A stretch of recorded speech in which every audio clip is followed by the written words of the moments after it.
நாளை முதல் வங்கி கணக்குகள் 15,000 ரூபாய் அப்படின்ற மாதிரி ஒரு புதிய அறிவிப்பு வெளியாகி உள்ளது.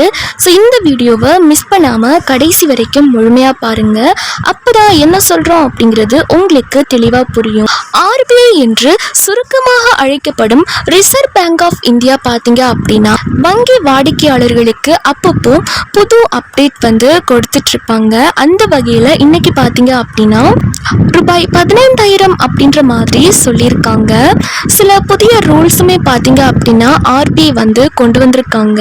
அதாவது 10 ஆண்டுகள் அல்லது அதற்கு மேல் பழையதாக இருக்கும் பேங்க் அக்கௌண்ட்ஸ்க்கு சில புதிய விதிகளை அமல்படுத்தியிருக்காங்க, அமலுக்கும் கொண்டு வந்திருக்காங்க. இந்த பழைய பேங்க் அக்கௌண்ட்ல இருக்கும் பணத்தை நீங்க எடுக்க போறீங்க அப்படின்னா இப்போ சில புதிய விதிகள் இருக்கு.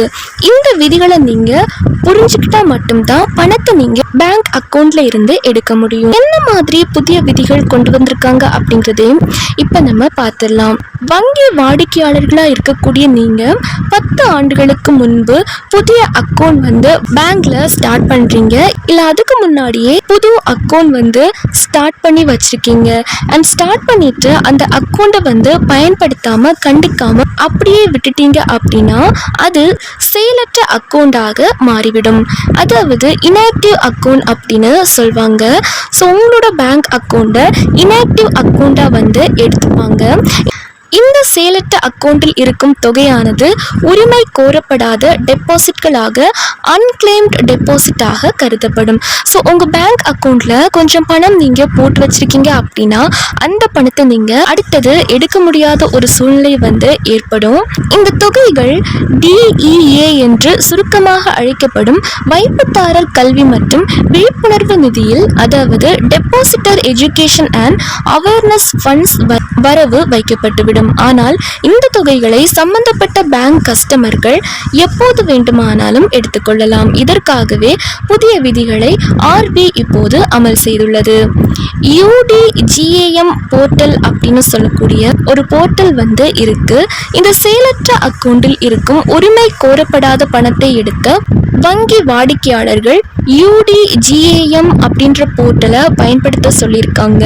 உரிமை கோரப்படாத வைப்பு தொகைகள் தகவல்கள் அணுகுவதற்கான நுழைவாயில், அதாவது unclaimed deposit gateway to access information என்று இது அழைக்கப்படுகிறது.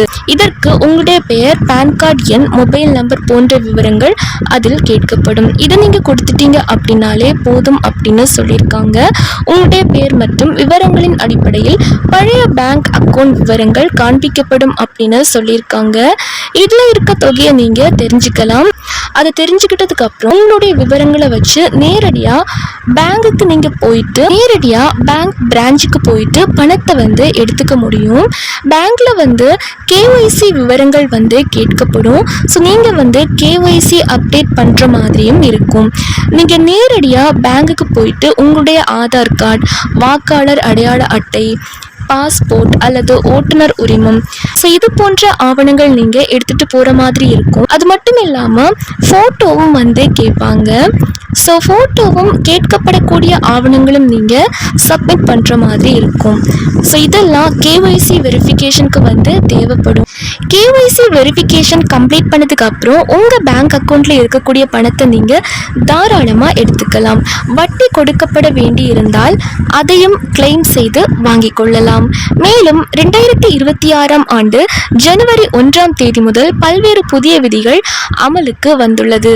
அந்த விதிகளையும் இப்போது பேங்க் வாடிக்கையாளர்கள் கட்டாயம் நீங்க தெரிஞ்சுக்க வேண்டியது அவசியம். ஏன் அப்படின்னா டிசம்பர் 31ஆம் தேதி தான் பேன் கார்டு மற்றும் ஆதார் எண்ணை இணைக்க கடைசி நாள் அப்படின்னு சொல்லியிருந்தாங்க.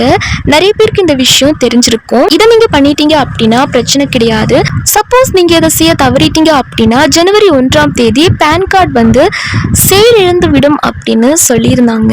அடுத்ததா பாத்தீங்க அப்படின்னா வாடிக்கையாளர்கள் அல்லது பயனர்களை அடையாளம் காண்பதற்காகவோ அல்லது சேவைகளை வழங்குவதற்காகவோ மொபைல் நம்பரை பயன்படுத்தும் நிறுவனங்களுக்கு சிம் பைண்டிங் அப்படின்ற விதிகள் அமலுக்கு வர இருக்கு அப்படின்னு சொல்லியிருக்காங்க.